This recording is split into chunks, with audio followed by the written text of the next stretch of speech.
So I'm going to start reading at chapter 1 of Murder on the Flying Scotsman, and it is the first book in what is going to be a series.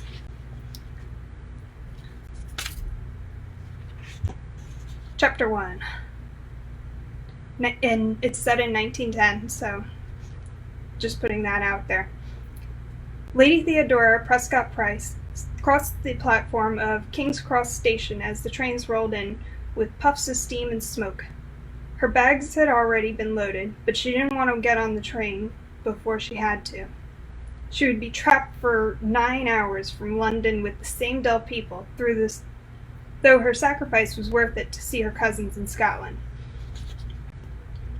Which you might have guessed from the title that she was heading to Scotland, because the Flying Scotsman is actually a real train, just so everybody knows, that goes from London to Scotland, to Edinburgh, and it's actually still in operation today, run by, I want to say, Virgin Trains. Back to the book. Her nerves had very little to do with the journey itself. It was the people she'd be stuck with, all of them ready to interrogate her. She was a young, unmarried woman traveling with only her maid. The train was sure to be full of dowagers, wondering why she wasn't engaged or married. The masses swarmed towards their trains. They were making their final mad dash to board and find their seats before the train left without them. Most people were excited to take the train on a journey somewhere far away. Thea spared a glance back towards the clock. She had a few minutes before she needed to board. The hordes of people on the platform were overwhelming as she looked around, but she waited a little bit longer. Where was Molly? She was mostly surprised that her maid hadn't tried to rush to get her on. It was so unlike Molly to be running late. Despite being only 20, Molly Forbes had the oldest soul of anyone Thea had ever met. That included her grandmother, who didn't believe in electricity or telephones and was thoroughly offended that Thea's American mother did. At least this train wasn't taking her to Astormore to visit her brother. If that were the case, then she would have been obligated to visit her grandmother. She didn't dislike seeing her grandmother, but she always felt like she was a disappointment after visiting her. The Dowager Countess Prudentia Prescott-Pryce, alliteration there, tongue twister of a name, felt that all women should be married or engaged before the end of their first season, like she had been. That they should be mothers before they had passed 3 seasons. Thea didn't want to get married so young. To do so, she would give up her freedom. At 22, she was independently wealthy thanks to her American Aunt Dorothea. The season was just an endless parade of parties and balls. Once she married, she and her money would be put under her husband's thumb. It would put an end to her lifestyle as she knew it. A stern-faced woman in a navy blue suit dragged a girl only a few years older than Thea. Blonde-haired and blue-eyed, the girl would have no trouble finding a husband based on her looks, although her clothes were expensive but ill-fitting, as if they had been made for someone else. The girl's heel caught on one of the cracks in the platform, and she stumbled. Immediately, her mother turned to scold her. The girl looked to be on the verge of tears, but her mother didn't seem to care. Thea didn't envy the girl at all. She glanced back at the clock. Where was Molly? It was quite unlike her to disappear for so long. Her maid had claimed she was only going to the lavatory. Thea was going to head there to see what happened to her when she noticed a man in a tan coat staring at her. There was nothing particularly special about him, other than she felt as if he were watching her. He had a thoughtful expression on his face, like he had seen her somewhere before and was trying to place where he knew her from. He looked vaguely familiar, though she would puzzle over trying to place him. She was yanked from her thoughts by an older man ramming his trolley into her side. He apologized profusely, but Thea barely heard him. The man in the coat had vanished into thin air. Thea shivered and fiddled with her purse to occupy her hands. It was then, from the smoke, that Molly materialized beside her. I beg your pardon, my lady. I didn't mean to be gone so long. Molly almost looked older than she was.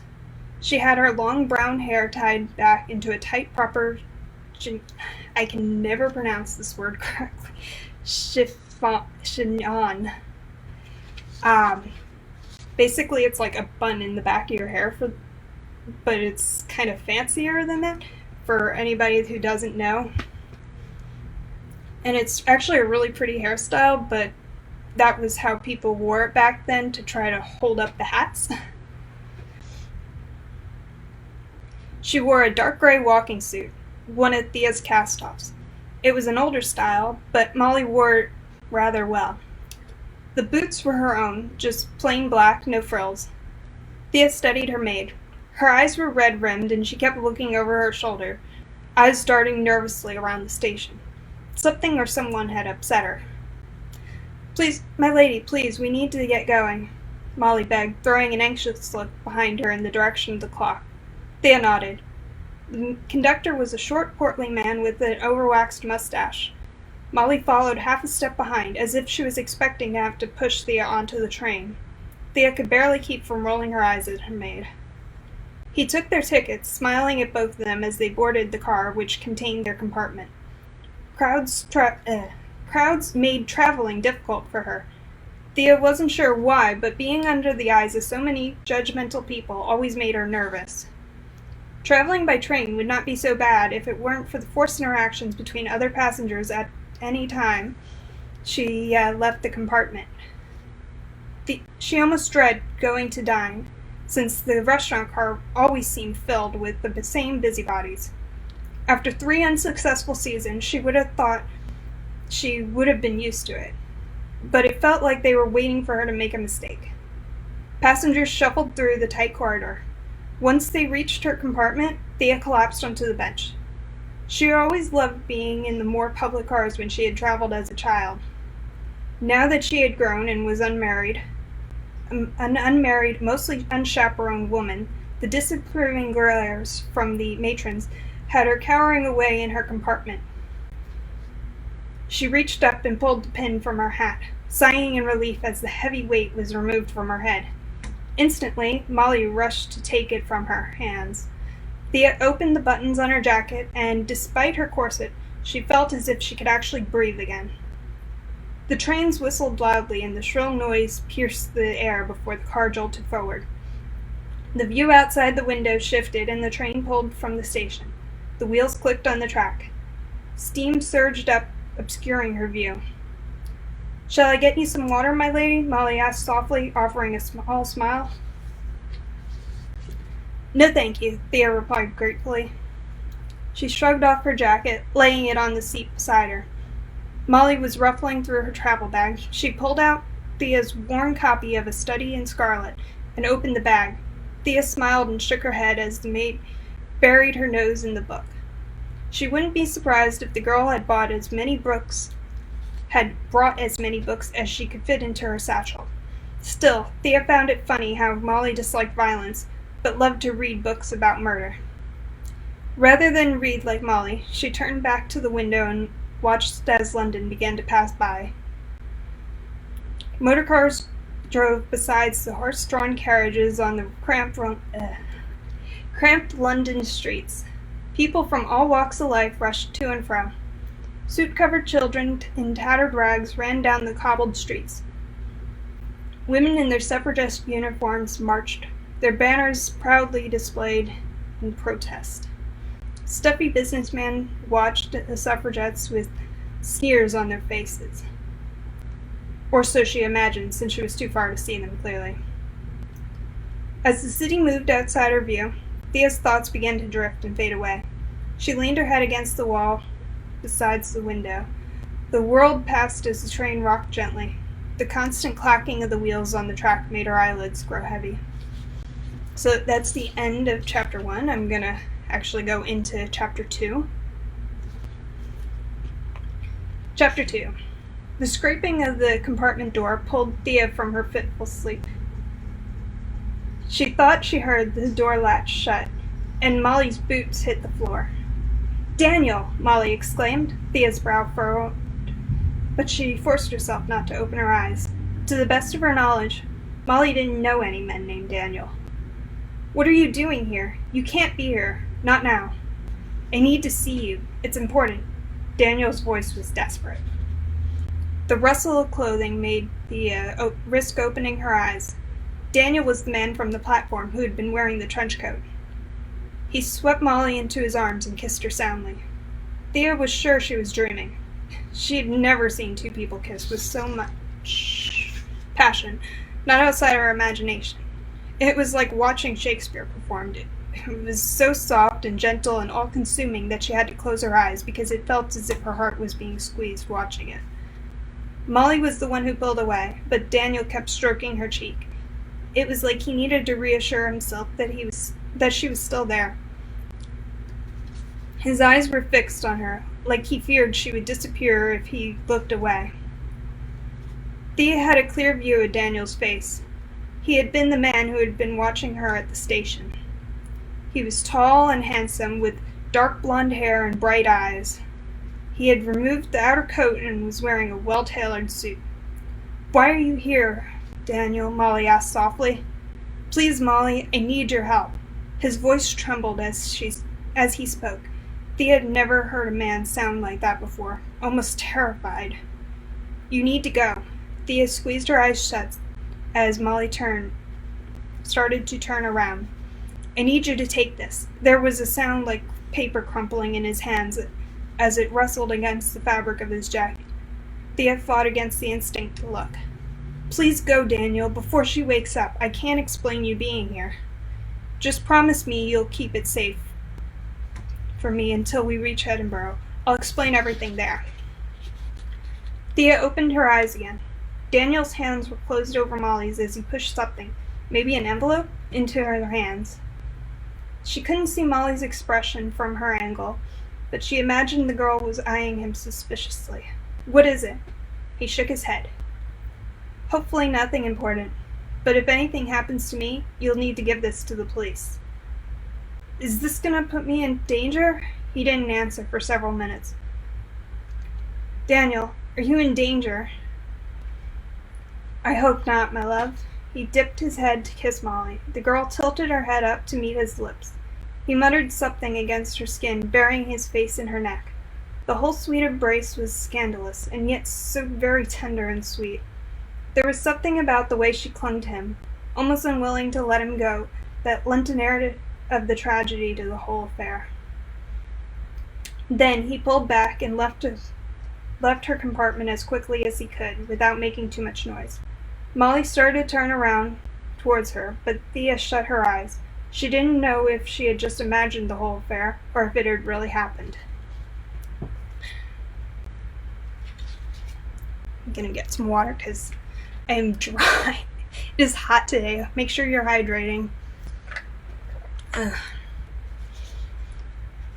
An hour had to have passed before Thea woke up again. Feeling drowsier than she had before her nap, she blinked and rubbed the sleep from her eyes.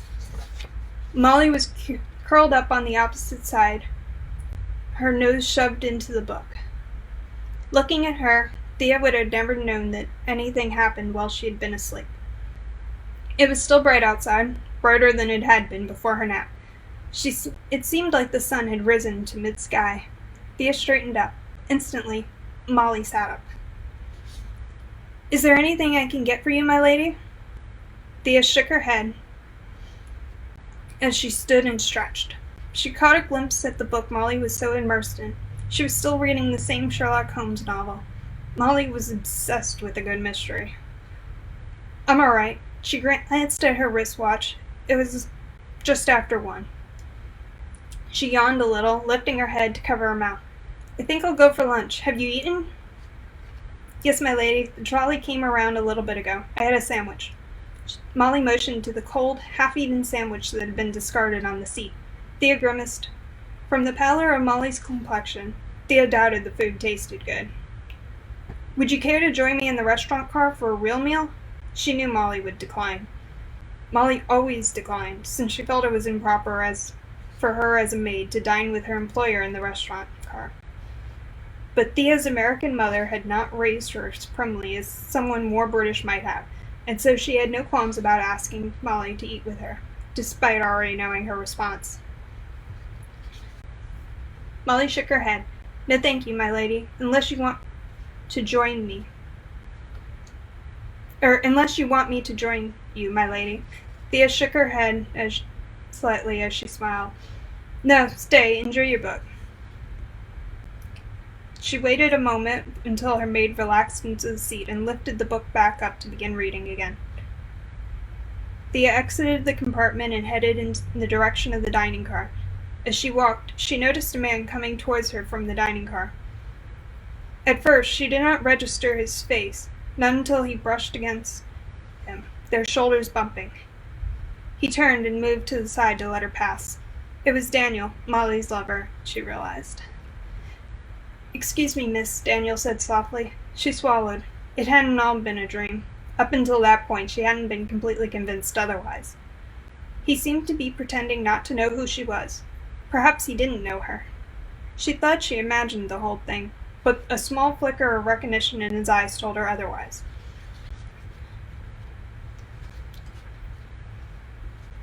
I just realized chapter 2 is really long because so much happens in this chapter. So I'm just going to keep reading for now, and I'll stop at the end of the chapter. The head waiter was standing in a small alcove just outside the main corridor of the restaurant car. He wore the same sort of uniform as the waiters at the most fashionable restaurants in London. The head waiter inclined his head respectfully. "Are you dining alone this afternoon, Lady Theodora?" She was a bit surprised that he knew her full name. She supposed that they had been told to learn each first-class passenger's name so that they could greet them personally when they came in. "Yes," she smiled at him. "Right this way, my lady." Thea nodded and followed him as he led her to a table for 4. She took the seat closest to the window. It felt more open, as if she hadn't escaped from the coming small talk. It was still early, so most of the car was empty. There were already a few seated, but no one she recognized from the society pages. People trickled into the car, slowly at first, but before the waiter could bring her something to drink, there were only a handful of empty seats left. Thea glanced at the unoccupied chairs at her table. If she truly wished to avoid interactions with the other passengers, she would have asked for one of the tables that only sat 2 people, and insisted Molly come along with her. The head waiter returned. He led a portly gentleman with a waistcoat that strained over his stomach. The man held himself stiffly, formally. If Thea was a betting woman, she'd say he was former military. The man's clothing was made from expensive materials, and his shoes were definitely not the shoes of an average middle-class man. He had graying hair. She'd say he was probably only a few years older than her father would have been, had he still been alive. The man bowed slightly. "Allow me to introduce myself. I am Colonel Stephen Bantry. How do you do?" "Good afternoon, Colonel Bantry. I am Lady Theodora Prescott-Pryce." He pulled out a chair on the other side of the table by the aisle, facing the door. "I do hope you won't mind eating with an old bachelor like me, Lady Theodora." "Not at all, Colonel." "I'm afraid I'm not very good company." She laughed awkwardly. "That's fine with me." He rewarded her with a pleasant smile. "You wouldn't happen to be the same Stephen Bantry who is the author of Bravardi." The book had been one of her favorites. Her brother had given it to her one Christmas after her classmate's father brought it back from India. She had read the story in it enough times to have them memorized, her copy tattered from years of enjoyment. In the book, he had translated and adapted the Hindu legends of the goddess Bravardi, whose love for Shiva had endured through her rebirth. The colonel had served in British India for many years. In his autobiographical, I cannot say that word today. I don't know why, but you know what I mean. Work about his life in India. He explained how he had come from a well-to-do family and had followed a school friend into the army. Thea had made a quest of finding his books. They had been hard to come by in England. He grimaced. I'm afraid so. You read it, then? I found it fascinating. She shifted slightly in her chair. Perhaps he would carry most of the conversation for her. What did one say when they met their favorite author? The next person to join them was a woman who looked to only be a few years older than Thea. Her blonde, bouncing ringlets strained from her hairdo, threatening to break free at any moment. Her vivid-colored wardrobe seemed to match her personality. Her rich purple shirt was paired with a fashionably cut blue silk shirt. There was a certain air to the woman, like she glowed from the inside. There was almost a foreign quality to her that Thea couldn't quite put a finger on. Mrs. Livingston, she introduced herself, smiling largely at the waiter. Thank you ever so much. The waiter bowed his head, clearly uncomfortable with being thanked for doing his job. He departed, and Mrs. Livingston's full attention came back to the table. How do you do? Her eyes shimmered as she offered a hand to Thea. Her accent was definitely not British. It was overdone, like an actor on the stage forcing her words to be said that way. She lowered herself into the seat next to Thea with the same overdramatic flair, every movement exaggerated. She batted her eyes at the colonel with the same excessive manner as her accent.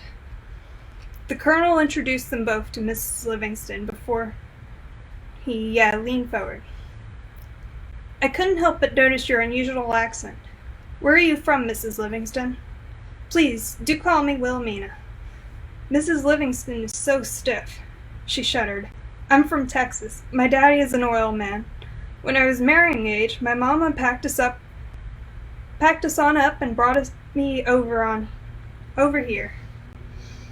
Thea was having a hard time believing anything out of her mouth.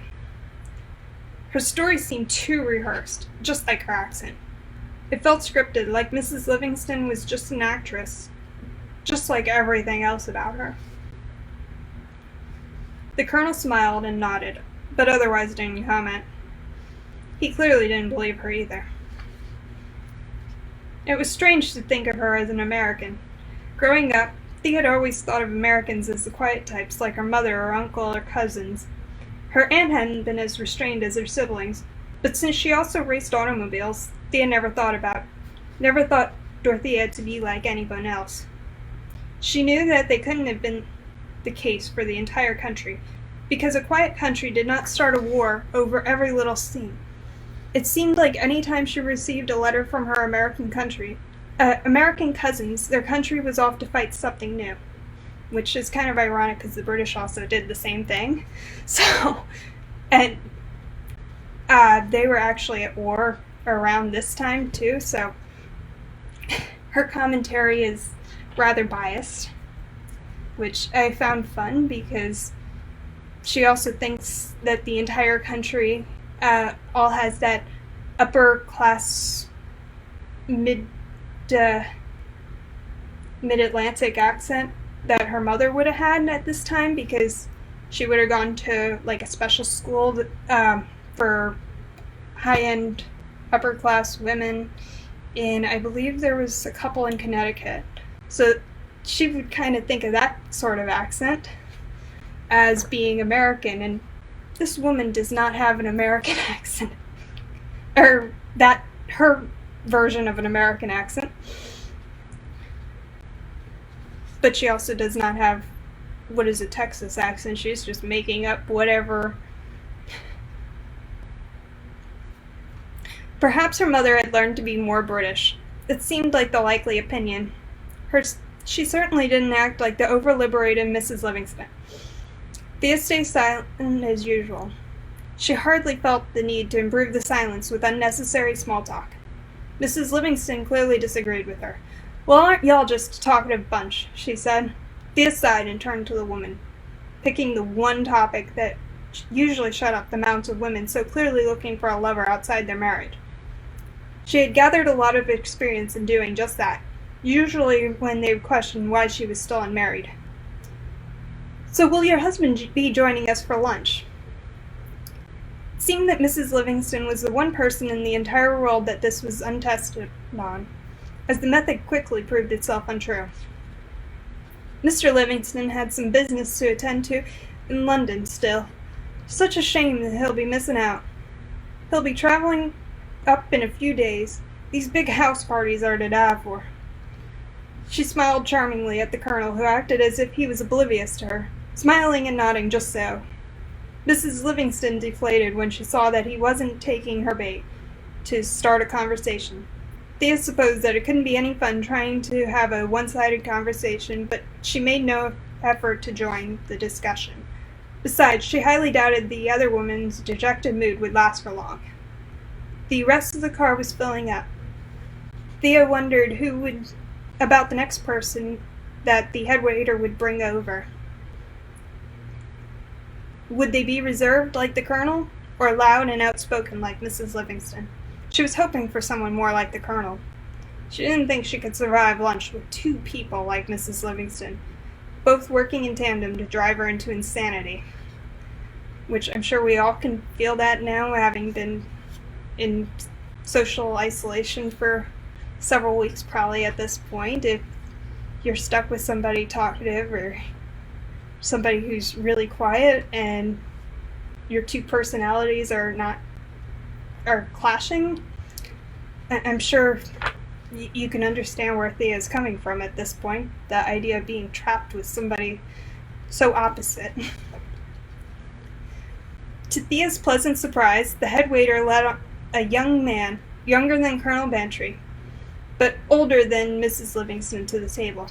He was tall, with soft brown curls that looked like you could run your fingers through it. She wouldn't call him handsome, but she could see how he could be considered attractive. His eyes were probably the most engaging part of his face to her. They seemed like they were seeing everything. When he caught her staring, a small smirk crossed his face. The colonel stood, shaking the younger man's hand. "It has been some time." "Yes, it has. I hope you're well." "I am, thank you." The colonel waved to Thea and Mrs. Livingston. "May I present the Honorable Edward Thane? Thane, this is Lady Theodora Prescott-Pryce and Mrs. Wilhelmina Livingston." "A pleasure to meet you both," Mr. Thane greeted, inclining his head to them. Thea smiled. "It's nice to meet you, Mr. Thane." "How do you do, Mr. Thane?" Mrs. Livingston asked, her intentions obvious in her voice as she looked up at him through her angelically long lashes. Thea rolled her eyes and the colonel chuckled. It seemed as the newcomer had lifted the other woman's spirits again. Nothing seemed to be able to keep her down for long. She wasn't sure if that was a good or bad thing.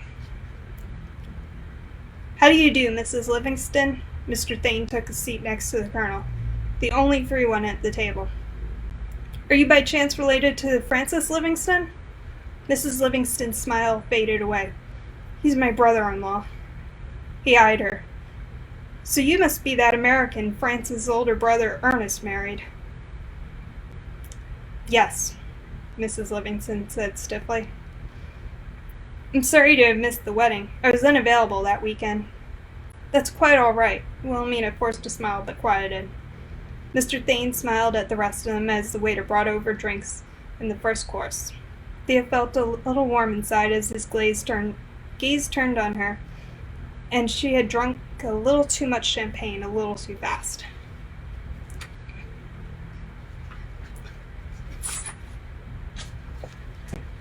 Unable to look at him any longer, Thea dropped her gaze into her hands. She focused on her gloves, folding them neatly into her purse. They were her favorite pair of white gloves.